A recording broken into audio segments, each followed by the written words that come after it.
top story of this segment, however, is California politics. Now, there are 3 Republicans who are vying for the right to run against vulnerable Democratic Senator Barbara Boxer in November.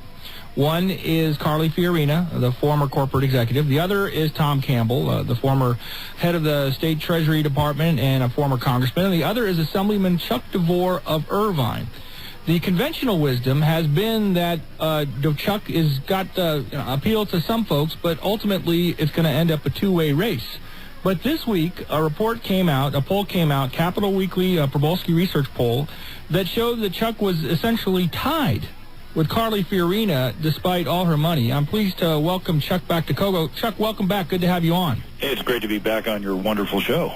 Now, what was your reaction when you saw the Capital Weekly poll? Was it in line with your expectations that despite her huge fundraising advantage, or her huge spending advantage, that you were pretty much close to the person that the media seemed to think is the front runner? Well, in fact, it exactly matched our internal poll that we took at the same period of time, ironically enough, or just coincidentally. We were in the field at the same time that this independent poll was done, and the results were almost precisely the same as this independent poll.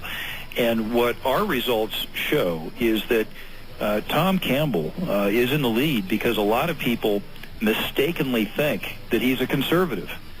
And as a result, he's getting a lot of support of people who are both fiscally and socially conservative, that when they find out that he supported the biggest tax increase in U.S. history at the state level, when they find out that he supported a 32-cent-a-gallon gas tax increase on top of what's already the highest gas tax in the country, and when they find out that he's, in favor of same-sex marriage and abortion, that they abandon him and they come to me because I'm considered to be the next conservative candidate, whereas Carly Fiorina is perceived to be more moderate. And so I was delighted with those results because they just basically prove our strategy, which is educate the public as much as we can about who Tom Campbell is, and mobilize our volunteers and expect that our volunteer base and enthusiasm is going to carry the day in this day and age of the Tea Parties and this tremendous concern about these massive deficits and following our Constitution. Now, this morning when I checked out my inbox at the Union Tribune, where I work as an editorial writer, there was a snarky blast at you from the Fiorina campaign, who, to my knowledge, had saved most of their snarky blasts for Tom Campbell. So in some ways, that's like a badge of honor. You've got their attention, and they're having to acknowledge that you're a serious threat. Are you getting this vibe on the campaign trail, too? Are they having surrogates spread the bad word about you? Well, absolutely. What we've started to see is a whisper campaign, not based on philosophy or anything else, but based on these kind of whole cloth invented rumors about me, about one thing or another. And as I've told my staff, I warned them a long time earlier that, expect this, that when we get close, you're going to start to see some heat applied, and it's not going to have anything to do with what I believe or any votes I made. It's going to be, these whole cloth made up stuff. And if the one that you're referring to talks about the fact that because I'm not a wealthy individual, a few years back there was the Citizens Independent Commission was proposing a pay raise, and I was asked if I was going to take the pay raise, and I said, of course I would. Mrs. DeVore wouldn't have any other way. And so they actually attacked me and my wife for me saying that my wife was in favor of the family getting the pay raise. The irony is that if you look at my adjusted gross income, I'm the one in 5 figures. Tom Campbell's the one in 6 figures, and of course Carly Fiorina's probably in 7 figures. So go figure. Well, that was in fact the blast they put out, and I thought, is this the best you got? Because this is kind of thin stuff. I mean, I could see how there might be an idea that it would appeal to some folks, but these are serious times with lots of weighty issues, and you've got a public record. So I actually think that this is the kind of thing that would make political journalists snicker at Fiorina, as opposed to say, wow, maybe they're right about Chuck DeVore. He's a money grubber. That's why he went into politics.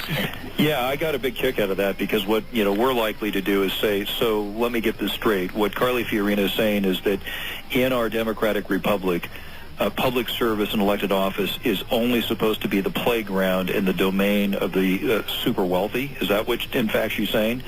My standard of living has dropped precipitously since I decided to enter public service. And, oh, by the way, I didn't join the Army and make it to the rank of lieutenant colonel where I am in the U.S. Army Reserve because I was interested in money.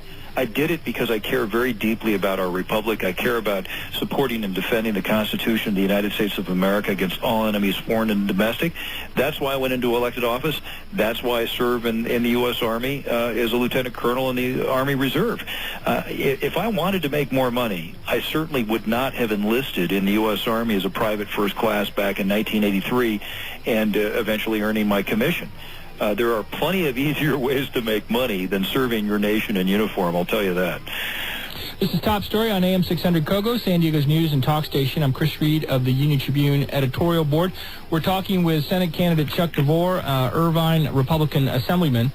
Now, Chuck, when I've talked lately to Fiorina and to Campbell, my sense is that they're getting better at their retail political skills, and I think that really matters because Campbell has this kind of odd, diffident way, and Fiorina really struck me as in over her head the first time I interviewed her 10 months ago. Now, I know that we're not supposed to look at the political theater aspects of things, but it matters. So, what's your take? Do you worry that they're turning into better candidates than you might have thought when you decided to run against them several months ago? Well, first of all, of course, I was in the race first. Right. So I've been running for 16 months because I'm not a multimillionaire, and as you well know, I have a great face for radio, so I knew that I certainly don't have celebrity status, so I just had to do this the old-fashioned way and work my fanny off.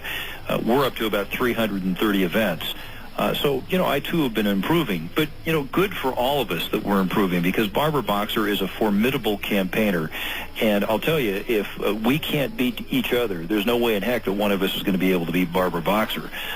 So I'm glad to hear that they've been improving, although I must say that I remain disappointed in Carly Fiorina insofar as when I challenge her on some of her issues, she'll obfuscate and frankly lie about things like having expressed support for Sonia Sotomayor's nomination. Fortunately, the LA Times fact-checked it and found out that, in fact, I did tell the truth on Hannity when Hannity on Fox News asked us about our differences, and I pointed out that Barbara Boxer and Tom Campbell and Carly Fiorina all supported the nomination of Sonia Sotomayor to the U.S. Supreme Court, and I didn't. And she interrupted me and said, not true, not true. Well, the next day, the L.A. Times helpfully ran a story that said that, in fact, in November of 2009, in a room full of journalists, she said she would have voted to confirm. And another issue where, again, I keep challenging her and she keeps saying it isn't so, is that she supported, along with Tom Campbell and Barbara Boxer, the bailout of Wall Street. And this, of course, while she was chief economic advisor to John McCain. And again, she said that's not so. Well, excuse me. In fact, she did advocate for the bailout of Wall Street, and only after the defeat of John McCain and after it became apparent that the bailout, TARP, failed. It didn't loosen up the credit crunch and was profoundly unpopular. Only after did she start to criticize it. Yeah, I had my own moment with her. She came on the show last fall, and I asked her about the fact, and it is a fact, that she was kicked off the McCain campaign after she questioned his qualifications, and she flatly said it wasn't true. And then along comes the book Game Change, the biggest political bestseller of the last year, and it has a section in which it says McCain officials were aghast that Carly Fiorina had questioned the candidate's qualifications. She's supposed to be a surrogate, and she's questioning the candidate's qualifications. Well, and that wasn't the only gaffe. And in fact, the sad thing is the McCain campaign wasn't the best-run campaign in U.S. political history. And when you think about it, Carly Fiorina was the only person tossed off that campaign for incompetence. So, obviously she has improved, and she is running a much better operation. But look at it this way. She spent $4 million by this month. And that $4 million has gotten her about a 2.5-point lead over me in the latest poll, a guy who's very frugal and has spent about $1.4 million in the same period of time. So, gosh, one would hope that she would be more frugal with U.S. federal dollars than she's been with her own campaign.